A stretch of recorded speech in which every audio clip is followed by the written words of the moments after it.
president, and he was a general, because Tomas Estrada Palma had not fought in any war, or his fought was very, very little.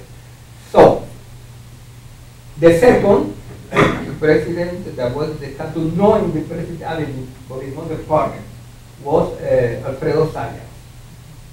And the most outstanding monument that you can see today in Havana is the monument of Jose Miguel Gomez. Who was this man? This man was the man that ordered to kill more than 3,000 blacks that belonged to the Independiente Partido de Color.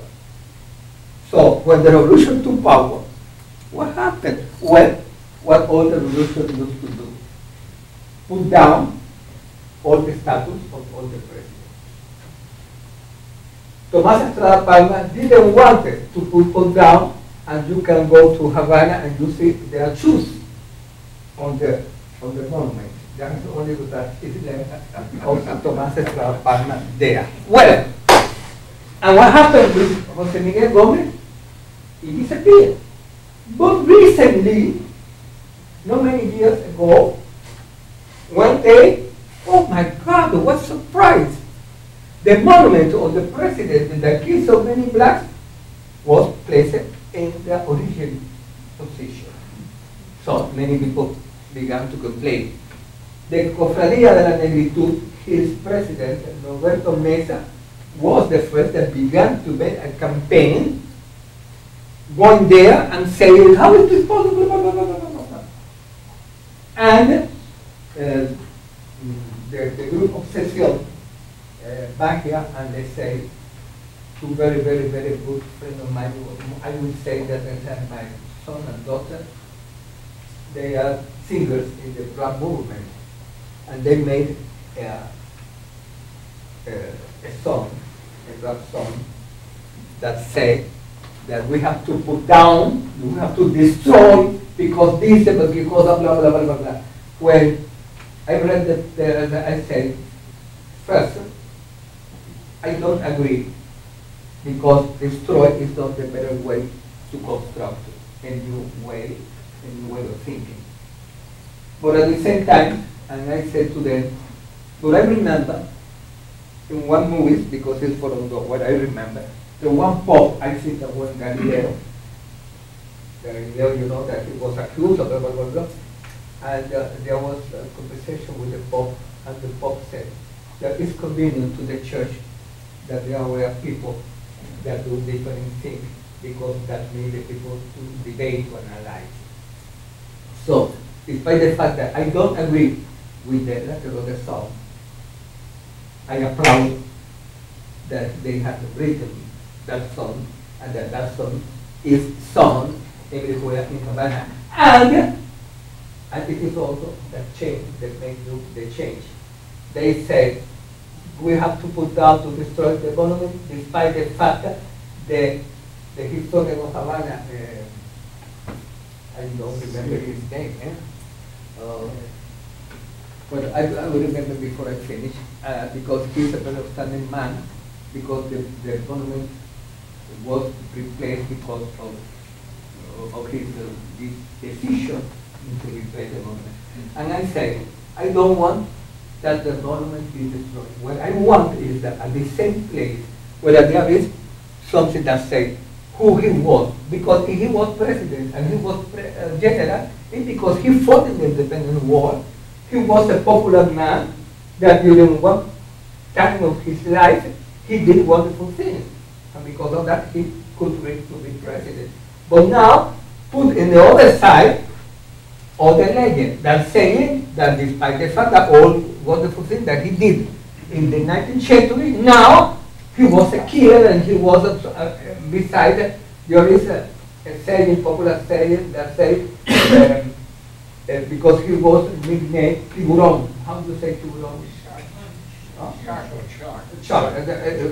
He said the shark take a bath, but with the other people that is around. That means that, you know, that means that he's dealing with money, stealing money, but he shared the money with other people, you know.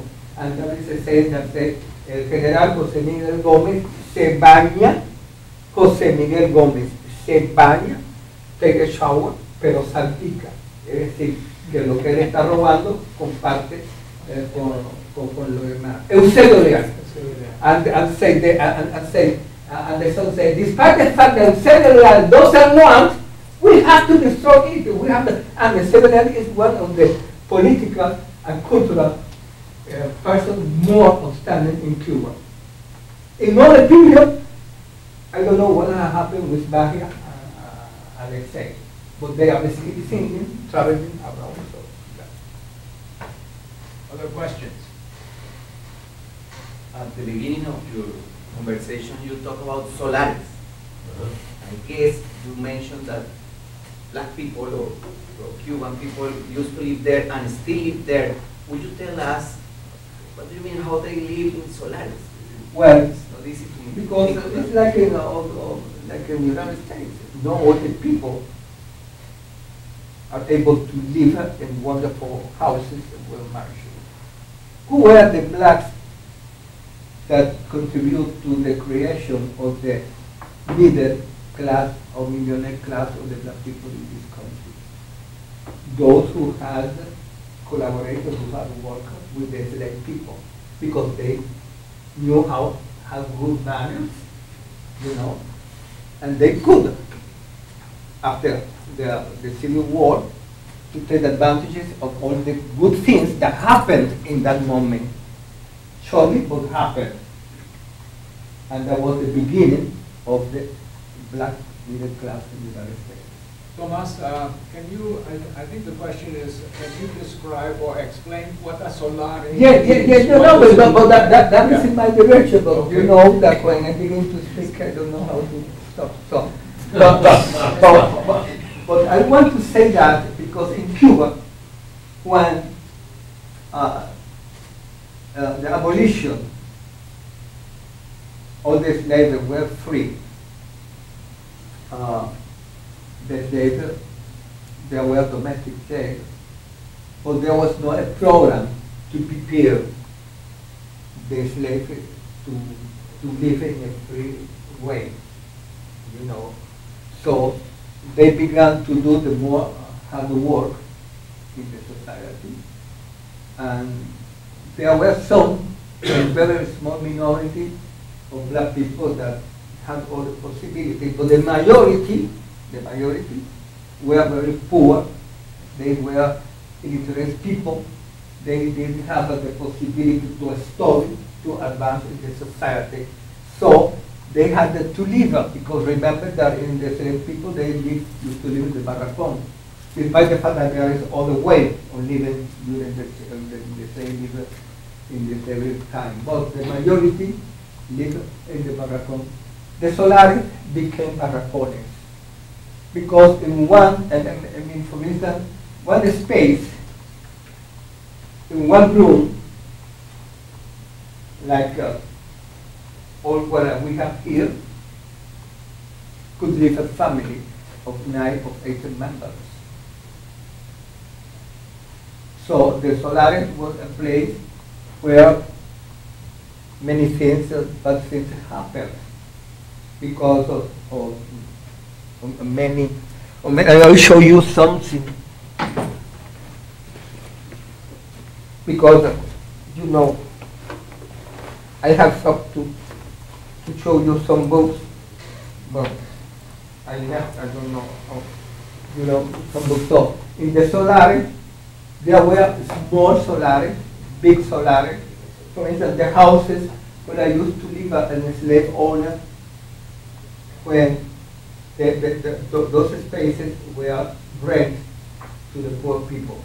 And I have the knowledge, because I experienced by myself, that there were black people that lived in small Solares, and what they wanted to live, they wanted to live in big Solares, very famous Solares. For instance, there was a Solar that disappeared, thanks to God, that was named Africa. You can realize why it was called Africa. And it, all the problems of the Solares was really because of people live too much together. There were violence against the children, against the women. There were a place where the people gathered, smoked marijuana. I mean, because at that time I don't remember that they were speaking about all the things that was not marijuana. So, and that creates an ambiente that really, unfortunately, has not disappeared in some areas of the Cuban society. Despite the fact that, for instance, I'm sure that now we have the more black doctors, more technicians, more intellectuals black, but all the problems that we have, we cannot get the figures, the data, the data to see how many blacks, blah, blah, blah, blah. And that is one of the problems that we demand to access to the information. For instance, in the last census, they say that the majority of the Cuban population is white. The following is the mestizos, and the one that is disminishing are the black. And everybody say that cannot be, because from my point of view, the Cuban population is in the process of blackness. Why? Because the majority of the white people, women and men, have left the country in a moment that they are in the more productive possibility of having children, who have not able to integrate in the same way that the white people, the blacks. Or perhaps it's a false perception that I have because of my own blackness, that I see every day Cuba blacker than before. And that is not in the bad sense. We are human beings. In the first place, we have to recognize that we are all Cuban. But if the Constitution says that all the citizens have the same right, while historically the black people and the black women, because I am not talking about the black women because that is another topic, they have been always discriminated. Or what have I done to repair that? Nothing. So, as you say, and I say, we are in the process of that fight. And I'm sure that we will overcome. Again, you have been raising your hand, so. Yeah, I'm sorry. This will be the last question. Okay. Yeah. Go ahead. And I'll make it very short, but I have an observation and a question. First of all, let me apologize for coming late, so I missed the whole program. I have a class until 12:15. However, what you said about Costa Chica was very interesting because Costa Chica in Mexico. Costa Chica. Yeah. When I was actually there during a big debate they had when Vicente Fox was president, there was an incident about publication of black symbols or a publication or something. And Vicente Fox said on television, that's a problem in the United States. We don't have any black people here in Mexico. And I was sitting in a group of 10 people. The president. Yeah, President Fox. I was sitting in a group of 10 black Mexicans, and they looked at me and said, what about us? You know, we don't, I said, you don't exist. Yeah, but the question I have to ask, you mentioned the Chocó. I was a Peace Corps volunteer in the Chocó for 2 years, from 62 to 65. I just want to know how that was related to your talk. What Chocó? How is your reference to Chocó related to your talk? Well, because Chocó, the majority of the people who live in Chocó are black. And in Colombia is the Hispano-American country with the higher black population. More than in this moment, we have around 18 million of black people. And the consequences that the black people that live in the worst condition and the people that live in the Pacific coast, also in the Caribbean, but in the Pacific more, because historically that was not connected with the capital, with the Bogota, that didn't exist. They began to exist almost at the end of the 19th century. And because of that, because that is very example, for instance, in Colombia, there is no tradition on Yoruba religiosity. However, Zapata wrote a book, Chango, Gran Putas, no? Chango, Gran Putas. And that is the consequence because the African tradition was not kept in all the areas. And that is something that many people are discovering. For instance, for clothing, because I see that is for clothing, that now there are black Cuban people that practice the Santeria and others, because you are so discriminated, because you are black and you begin to try to find your identity and what was the cost for that identity, to be make believable to some people that they are Africans. And in Cuba I have people that they put them African not because of the religiosity, but because they think that they are Africans. Like in the United States, you know that there are many examples that many black Americans have gone to Africa and they have been rejected because the Africans say, no, you are no African, you are black Americans.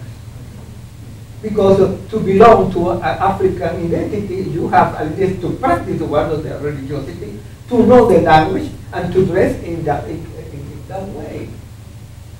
So, Costa Chica or Chocó, I didn't stay to Chocó. I was in Valle del Cuaca. That is almost very, very black. But there you can see a black bourgeois, but I think it's different completely. But all the traditions are very, very, very, very Spanish and not too much African.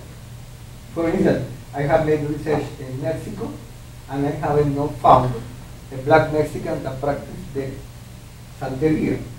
Many Indians, many mestizos, many white Mexicans, but black, really black, at least in the town where I always used to stay in Guerrero, Guajigunilapa, where there is the only Afro-Mexican museum that is placed in that city. So, thank you so much for letting me explain something that I needed to explain. Tomas,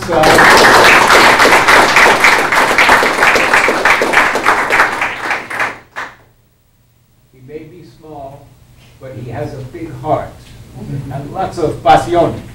Sure. Let's give him a warm. Those Yeah.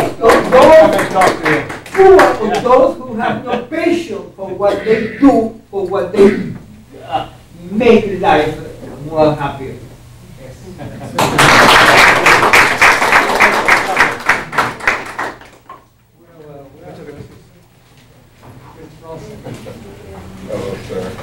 I've seen you since the last ice age.